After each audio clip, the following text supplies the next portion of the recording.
Good morning to all. Myself Tripta Parashar, your social science teacher. Today we discuss chapter 3, the first cities, Harappan civilization. Harappan civilization के बारे में हम लोग आज यहाँ डिस्कस करेंगे. यस देखिए, न्यू वर्ड्स फर्स्ट हम देखेंगे. सिविलाइजेशन, सिविलाइजेशन को हिंदी में बोलते हैं सभ्यता. A society which has its own highly developed culture and way of life. मतलब कोई सोसाइटी है वो वेल कल्चर्ड है, वेल डेवलप है, उनका जो वे ऑफ लाइफ है वो बहुत ही डिफरेंट है. फिर है pictorial script, picture like sign use for writing. जो पिक्चर्स यूज़ करते हैं मतलब साइन या सिंबल्स में कोई पिक्चर बनाना, वो चीज़ कहलाती है पिक्टोरियल. थर्ड है granary, store house for grain. Grain मतलब अनाज. अनाज को स्टोर करने के लिए जो बड़े बड़े भंडार गृह होते हैं, अनाज गृह, जहाँ अनाज को रखा जाता है घरों के अंदर, आप लोगों ने देखा होगा, वो चीज़ कहलाती है granary. Now the rise of cities, कि किस तरह से जो सिटीज़ सभ्यता उत्पन्न हुई थी. यस देखिए, यह शहर जो किस तरह से डेवलप हुए थे उनके बारे में हम यहाँ पढ़ेंगे. फर्स्ट देखिए, the agriculture and the use of metal brought about a complete change in man's life. जो एग्रीकल्चर और यूज़ ऑफ मेटल, ये इंसान की लाइफ में या मैन की लाइफ में पूरी तरह से चेंज लेके आए. जैसे ही उन्होंने एग्रीकल्चर खेती करना सीखा या उन्होंने मेटल का यूज़, धातु का यूज़ करना सीखा, उनकी जो पूरी लाइफ है वो क्या हो गई, चेंज हो गई. यस देखिए, he gave up his wandering habit and settle down in A particular place. अब उन्होंने वैंडरिंग का मतलब देखिए आप लोग घुमक्कड़, कि वो एक जगह से दूसरी जगह, one place to move another place, उन्होंने बंद कर दिया भटकना और वो एक ही जगह पर पर्टिकुलर प्लेस पर रहने लगे. दस so many villages come along a river banks. और ज़्यादातर जो विलेज, गाँव कहाँ होते थे, बैंक, नदी के किनारे पर ही डेवलप होते थे वो. There began the process of division of labor, that is the rise of many occupation. और इस तरह से फिर जो लेबर है उसका क्या हो गया, डिवीज़न, कि लोग अलग अलग वर्क करना स्टार्ट कर दिया. किसने, लाइक मिट्टी का वर्क करना, कारपेंट्री स्टार्ट कर दी. जैसे फार्मर, कोई किसान बन गया.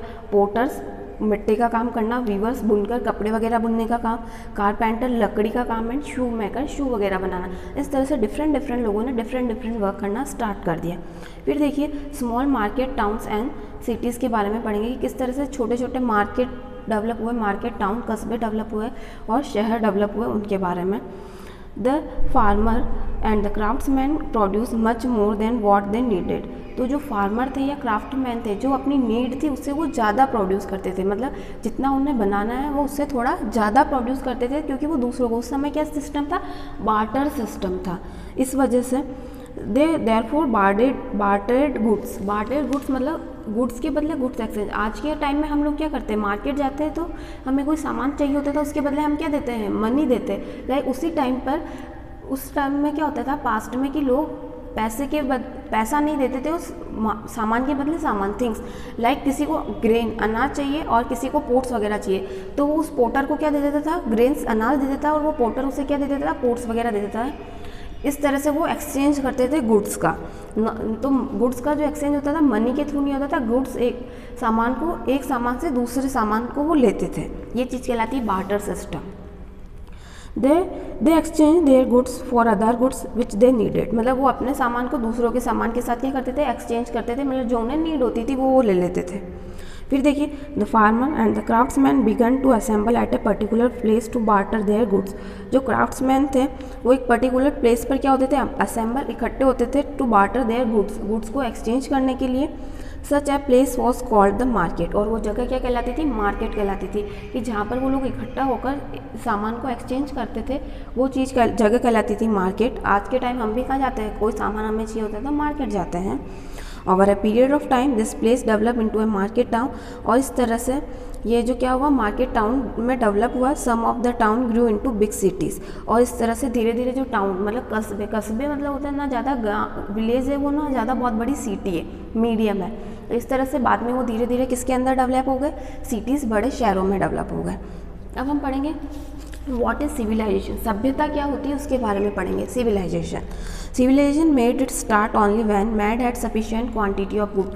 सिविलाइजेशन की सभ्यता कब स्टार्ट होती है, जब मैन के पास एक सफिशिएंट क्वांटिटी में क्या होना चाहिए, गुड्स, सामान होना चाहिए, तभी हम कुछ और अपना development.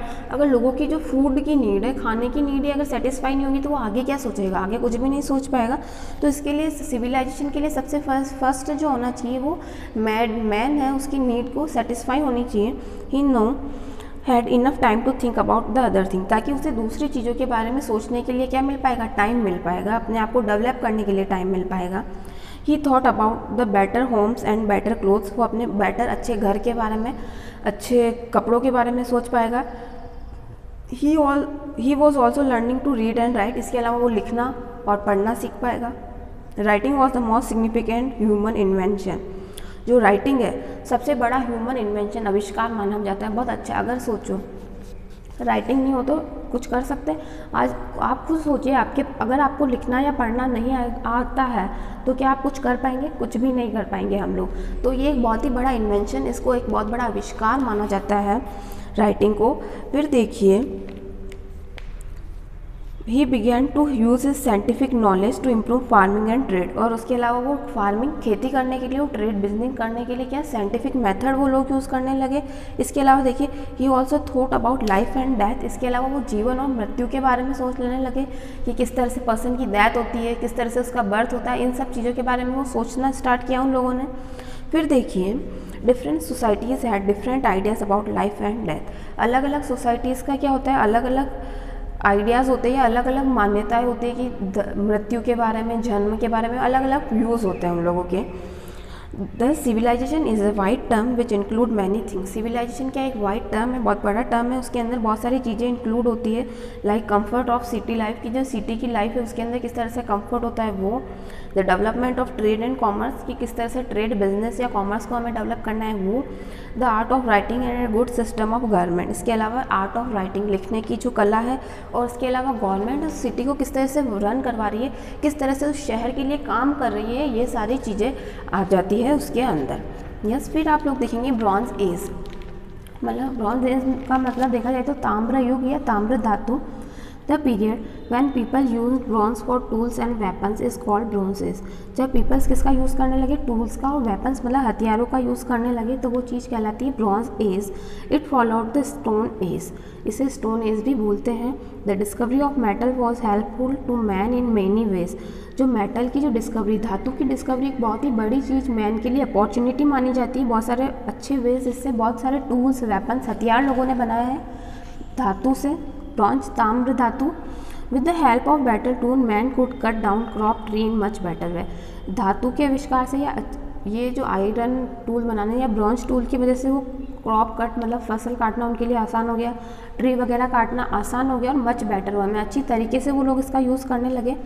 The weapon for war also come to be made of bronze, इसके अलावा जो वेपन्स है वॉर के अंदर जो यूज़ किए जाते थे, मतलब हथियार जो लड़ाई के समय यूज़ किए जाते हैं वो भी किससे बनने लगे थे, ब्रॉन्ज से बनने लगे थे। यस, फिर आप लोग देखेंगे, it's difficult to say when the use of bronze began and ended, ये कहना मुश्किल है कि कब उसका यूज़ ब्रॉन्ज का यूज़ करना स्टार्ट किया था और कब उसका यूज़ करना एंड ख़त्म किया था।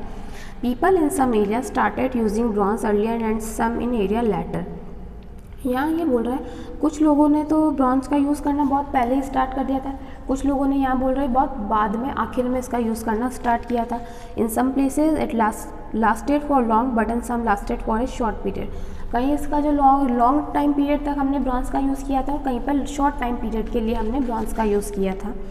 फिर देखिए, the Sumerians in Mesopotamia, present में जो अभी ईरान और इराक वाली जगह है उसे पहले मेसोपोटामिया के नाम से जाना जाता था, are known to be the earliest ones to use bronze about 3500 BC, तो वो इस ब्रॉन्ज का यूज़ उन्होंने कब से स्टार्ट किया 3005 ईयर एगो से कर रहे हैं वो लोग। The Chinese made use the bronze until some time between 1500 BC to 1000 BC, और चाइनीज़ ने इसका ब्रॉन्ज का यूज़ करना स्टार्ट किया था 1500 BC से 1000 BC के मिड में। वी में प्लेस द ब्रॉन्ज इज रफली बिटवीन 3500 BC to 1500 BC, तो यहाँ ये बोल रहा है रफली हम ऐसा मान के चलते हैं कि जो ब्रॉन्ज एज कब से कब तक से 3500 BC to 1500 BC तक ब्रॉन्ज एज थी। यह सब देखिए, द अर्लीस्ट सिविलाइजेशन के बारे में पढ़ेंगे, सभ्यता के बारे में पढ़ेंगे हम लोग कि जो पहले पूर्व में जो सभ्यताएं थी उनके बारे में। All over the world different civilization flourished in the river valley, पूरे वर्ल्ड में यहाँ ये बोल रहा है डिफरेंट क्या है, रिवर की नदियों के किनारों पर ही सभ्यता डेवलप होती थी। वो great civilization develop some 5000 year ago, कुछ जो 5 महान सभ्यताएं डेवलप हुई है उनके बारे में हम यहाँ पढ़ेंगे। सॉरी 4 सिविलाइजेशन है 5000 ईयर है को 5000 साल पहले वो डेवलप हुई थी, उनके बारे में हम पढ़ेंगे। द इंडस वैली और हड़प्पन सिविलाइजेशन इंडिया के अंदर हुई थी। इंडस वैली क्योंकि वो सिंधु नदी के पास में मिली थी, इसलिए उसे सिंधु घाटी सभ्यता या हड़प्पन सिविलाइजेशन बोला जाता है। फिर आप लोग देखिए the Egyptian civilization on the bank of river Nile, इसके अलावा इजिप्टियन सिविलाइजेशन जो रिवर नील के यहाँ पर डेवलप हुई है। फिर the Mesopotamian civilization on the bank of यूरोपथन्स एंड ट्रिगिड्स रिवर्स, मेसोपोटामिया जो सिविलाइजेशन है वो कहाँ पर डेवलप हुई है, महानद और ट्रिगिड्स को हिंदी में बोलते हैं दजला, इसके किनारे पर डेवलप हुई है। फिर देखिए फोर्थ वाला जो है चाइनीज सिविलाइजेशन वह हैंगू और यांगजी रिवर जो है ईस्ट एशिया में उसके किनारे पर डेवलप हुई थी चाइनीज सभ्यता। यस, अब जो यहाँ नीचे बताया हुआ है reasons why civilization flourish in the river valley, कि जो ये सभ्यताएं हैं वो नदी घाटी पर ही क्यों डेवलप होती है, क्यों लोग उस समय नदी के आसपास ही सेटल डाउन होना चाहते हैं। There are many reasons why the earliest civilization develop, बहुत सारे इसके रीजन्स है कि लोग नदी घाटी सभ्यता पर ही क्यों रहना चाहते हैं। तो फर्स्ट जो है the river water could be use to grow fruits vegetable cereal crop man also ate fishes and many kinds of water bird. तो यहाँ ये बोल रहा है कि फ्रूट्स ग्रो करने के लिए, वेजिटेबल्स ग्रो करने के लिए हमें किसकी नीड होती है, पानी की। इस वजह से एक तो वहाँ ये इसी वजह से वो डेवलप की जाती थी, लाइक जैसे कि फ्रूट्स है, वेजिटेबल्स है और क्रॉप्स है, क्रॉप फसलें है, वो हम कहाँ लगाएंगे, पानी के आसपास ही लगाएंगे ना, ताकि उनमें उस समय कोई पंप्स वगैरह या मशीन्स नहीं चलती थी कि उन्हें हम पानी की सप्लाई मशीन्स या पंप्स के थ्रू कर दें, तो इसीलिए लोग आसपास नदी के किनारे पर ही सेटल होते थे। फिर देखिए man also eight fishes and many kind of water birds, इसके अलावा जो मैन आदमी क्या या तो फिशेस खाते थे लोग उस समय पुराने टाइम में, या तो वो फिशेस ईट करते थे या डिफरेंट टाइप्स के वाटर बर्ड्स मतलब जो पानी में रहने वाले जीव वो लोग खाते थे, यूज़ करते थे, तो इस वजह से वो पानी के आसपास ही सेटल डाउन होना पसंद करते थे। फिर देखिए a good pasture land near by was used for animal to graze on, इसके अलावा एनिमल की ग्रेजिंग के लिए भी वो आसपास की नदी के आसपास क्या होती है, जो ग्रास होती है वो ग्रीन अवेलेबल होती है, तो इसलिए लोग वहाँ से डेवलप होना चाहते थे, सेटल होना चाहते थे, ताकि जो एनिमल्स की ग्रेजिंग के रिगार्डिंग उन्हें कोई प्रॉब्लम आए, नहीं तो उन्हें कहीं और से घास को कटिंग करके देन लाना होगा, नहीं तो अगर आसपास के प्लेस पे अगर घास होगी तो एनिमल खुद ही जाकर उधर जो ग्रेजिंग कर लेंगे। फिर थर्ड पॉइंट देखिए the valleys had a warm and pleasant climate, the world was never very severe in the valley, इसके अलावा जो वैली का जो क्लाइमेट होता था ना ज़्यादा गर्म वार्म होता था ना ज़्यादा कोल्ड ठंडा होता था, मतलब नॉर्मल क्लाइमेट रहता था, तो वो लोगों के रहने के लिए ईजी रहता है। हम लोग सुनते हैं कि जो पानी के आसपास वाला जो एरिया होता है ना ज़्यादा ठंडा होता है ना ज़्यादा गर्म होता है, तो वो रहने के लिए अच्छा होता है, मतलब वो जो क्लाइमेट होता है, हमें भी ना ज़्यादा सर्दी वाला मौसम पसंद होता है ना ज़्यादा गर्मी वाला, तो उसी तरह से इसलिए लोग उन वैलीज़ के आसपास रहते थे और वहाँ पर कोल्ड सर्दियाँ ज़्यादा नहीं होती है पानी के आसपास, जैसे कि अभी हम सुनते हैं ना साउथ इंडिया के साउथ में क्या है सीज़ है, समुद्र है, तो वहाँ क्या होती है ठंड कोल्ड ज़्यादा नहीं होती है। फिर देखिए तो इसलिए लोग वहाँ रिवर बैंक्स के यहाँ सेटल होते थे।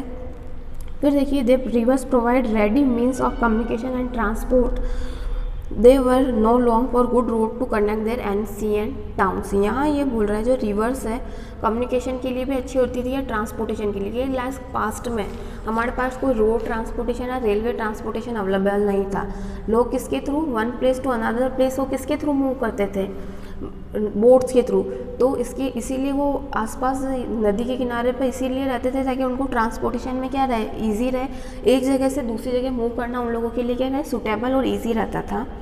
फिर देखिए दे वर नो लॉन्ग और goods road to connect ancient towns, क्योंकि उस समय कोई रोड कनेक्टिविटी लोगों की नहीं थी कि वो हमें एक जगह से दूसरी जगह के गुड्स को सामान को लाना या ले जाना है तो हम कैसे ले जाएंगे, तो ये रोड के थ्रू पॉसिबल नहीं था, इस वजह से वो लोग रिवर्स के बैंक्स पर सेटल डाउन होते हैं। तो इस तरह से यहाँ कुछ एडवांटेज बताए गए कि लोग रिवर्स के यहाँ क्यों सेटल डाउन होना चाहते थे, क्योंकि एक तो वहाँ का क्लाइमेट की वजह से उन्हें वहाँ एग्रीकल्चर खेती करना आसान रहता था, इस वजह से ट्रांसपोर्टेशन में ईजी रहता था इस वजह से, और एनिमल्स के लिए भी वो प्लेस सूटेबल होता था इसलिए।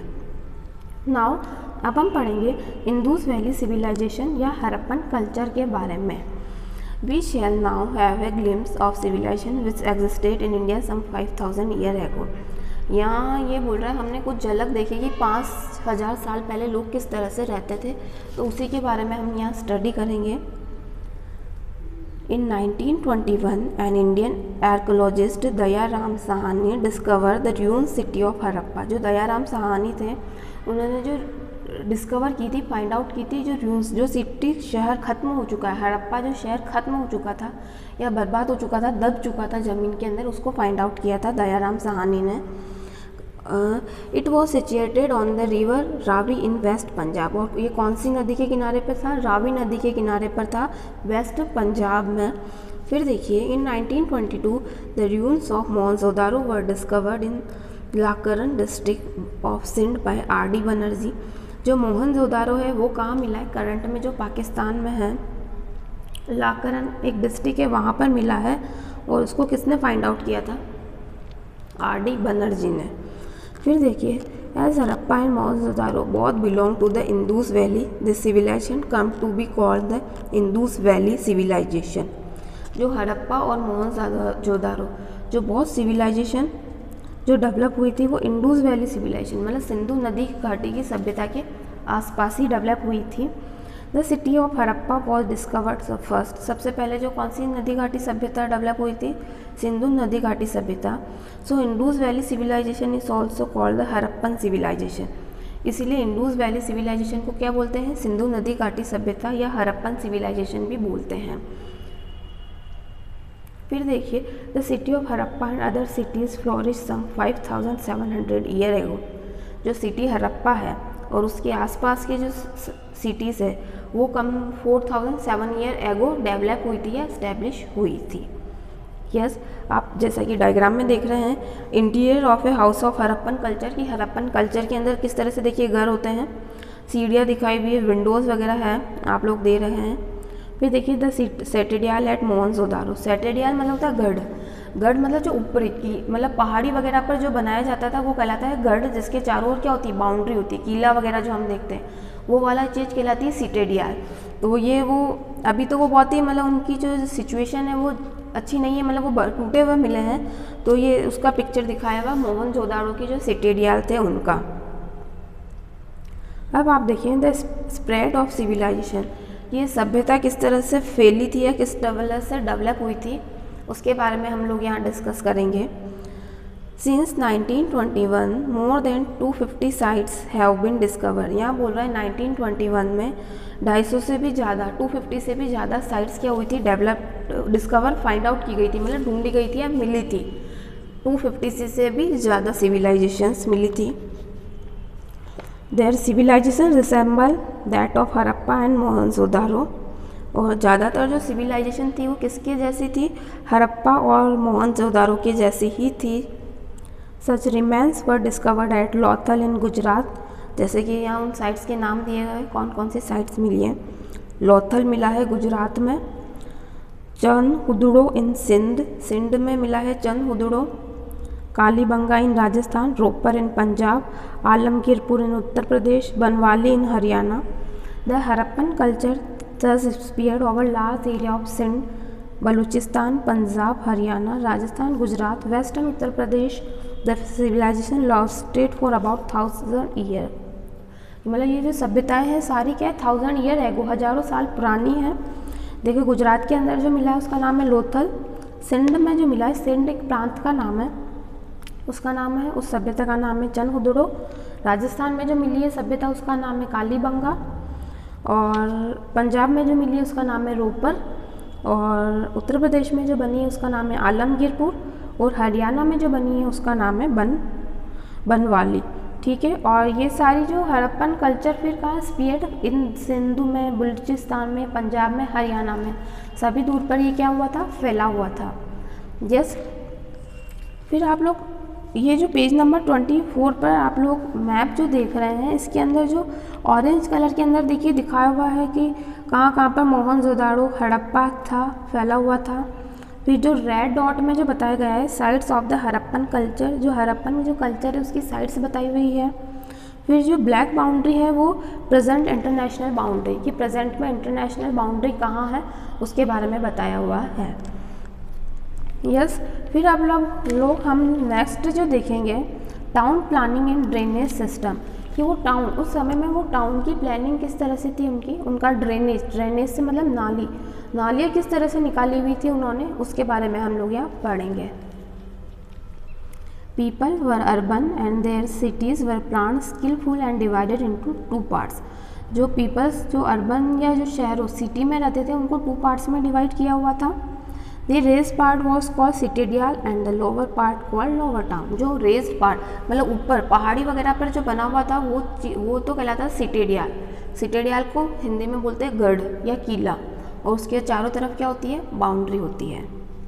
और जो लोअर पार्ट था वो लोअर टाउन कहलाता था। वहाँ लाइक जो पुअर लोग होते थे या जो वर्क करने वाले होते थे, जो उनके डोमेस्टिक लेबर है, घरेलू लेबर हो गई, काम करने के लिए लाइक क्लीनिंग वगैरह करने के लिए जो उन्होंने लेबर्स रखी हुई होती थी, या जो लोअर कास्ट के जो लोग रहते थे वो लोअर टाउन्स में रहते थे। Each part was surrounded by a wall of baked bricks. इसके अलावा हर जो पार्ट है वो किससे, बैग्ड ब्रिक्स। बैग्ड मतलब पकी हुई, ब्रिक्स मतलब ईंटों से बना हुआ था। मतलब जो दीवारें वगैरह बनी हुई है, सीढ़ियाँ जो बनी हुई वो सारी किससे बनी हुई थी, बैग्ड ब्रिक्स से बनी हुई थी। उस समय भी ये बैग्ड ब्रिक का यूज़ करते थे। Each part was surrounded by a wall baked bricks, मतलब वॉल दीवारें वगैरह बैग्ड ब्रिक्स से बनी हुई थी। फिर देखिए the main street were wide and straight and they cut each other at right angle. जो मेन स्ट्रीट, जो मेन गलियाँ या मुख्य जो गलियाँ होती थी वो वाइड मतलब चौड़ी होती थी एंड स्ट्रेट सीधी होती थी। मतलब जो मेन अपन भी देखते हैं ना, मेन मार्केट वगैरह में जो गलियाँ क्या होती है, स्ट्रेट सीधी होती है, और वाइड मतलब चौड़ी होती है, काफ़ी बड़ी बड़ी गलियाँ होती है स्ट्रीट जो होती है। फिर देखिए they cut each other at right angle, और वो एक दूसरे को कहाँ पर कट करती थी, राइट एंगल के ऊपर कट करती थी। फिर देखिए fire burnt bricks were use for paving the street. इसके अलावा जो स्ट्रीट जो गली में मतलब जो सड़क वगैरह बनाई हुई वो किससे ढकी जाती थी, फायर ब्रांड ब्रिक्स, मतलब उन पकी हुई ईंटों से ही ढकी हुई है। मतलब जो सड़क जो बनी हुई, लाइक अभी हम लोग देखते हैं डामर का रोड देखते हैं या सीसी रोड देखते हैं, तो उस समय जो रोड था वो किससे बना हुआ था ईंटों से ही बना हुआ था। फिर देखिए the houses were of different size and either 1 और 2 स्टोरीज। जो हाउसेज जो घर होते थे डिफरेंट साइज़ के होते थे, लाइक कोई बहुत बड़ा होता था घर, बहुत छोटा होता था, लाइक जैसे उनकी कंडीशन होती थी, फाइनेंशियल कंडीशन, जैसा उनका अर्निंग होता था सोर्स, उसके अकॉर्डिंग क्या होते थे, घर होते थे। और बहुत सारे घर 1 स्टोरी 2 स्टोरी मतलब 1 मंजिल या 2 मंजिल, जैसे फर्स्ट फ्लोर सेकंड फ्लोर देखने को भी मिलता था उस समय भी। फिर देखिए the houses were of different size and had either 1 और 2 स्टोरी।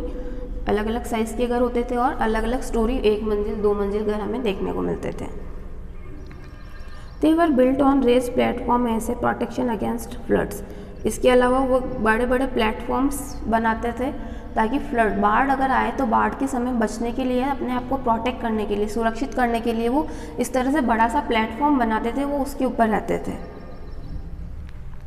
अपने आप को प्रोटेक्ट करने के लिए। The houses had wells and bathrooms. और हाउस जो घर होते थे उनके अंदर वेल्स मतलब कुएँ होते थे और बाथरूम्स होते थे। मतलब उस समय भी वो कल्चर इतना डेवलप था। मतलब यहाँ हड़प्पन सिविलाइजेशन के बारे में बता रहा था कि उस समय भी लोगों की जो लाइफ थी इतनी वेल प्लान और वेल सेटल थी कि उनके पास 1 to 2 स्टोरी फ्लोर, इतने फ्लोर के घर थे और डिफरेंट साइज़ के थे। लोगों का जो रहने का स्टाइल इतना अच्छा था, उनके बाथरूम्स वगैरह तक अवेलेबल था, वेल्स थे, कुएँ थे नहाने के लिए। फिर देखिए there were few windows but enough doors. इसके अलावा कुछ खिड़कियाँ और दरवाजे भी घरों के अंदर होते थे। दे were also very large building which were use as places in assembly hall. इसके अलावा जो प्लेसेस मतलब जो महल वगैरह होते थे या असेंबली, जहाँ लोग ज़्यादा गैदरिंग होती है, असेंबली जो हॉल होता है, प्रार्थना सभाएँ या जहाँ लोग आपस में इकट्ठा होकर डिस्कस करते थे, वो जो होते थे वो काफ़ी बड़े बड़े होते थे। At Harappa and number of granaries were found. इसके अलावा हड़प्पा में काफ़ी सारी ग्रैनरीज मतलब अन्नागर, मतलब अनाज को स्टोर करने के लिए बहुत बड़े बड़े भंडार वहाँ पर मिले हैं। Surplus grain was perhaps store in these granaries. इसके अलावा जो भी ग्रेन मतलब जो अनाज उनके पास बच जाता था वो कहाँ पर स्टोर करते थे, ग्रेनरीज में, अनाज गृह में स्टोर करते थे। फिर देखिए every street had it's brick linked drainage channel. और हर जो स्ट्रीट, हर गली में ड्रेनेज चैनल मतलब जो ड्रेनेज मतलब नाली जो सिस्टम था वो एकदम प्रॉपर था।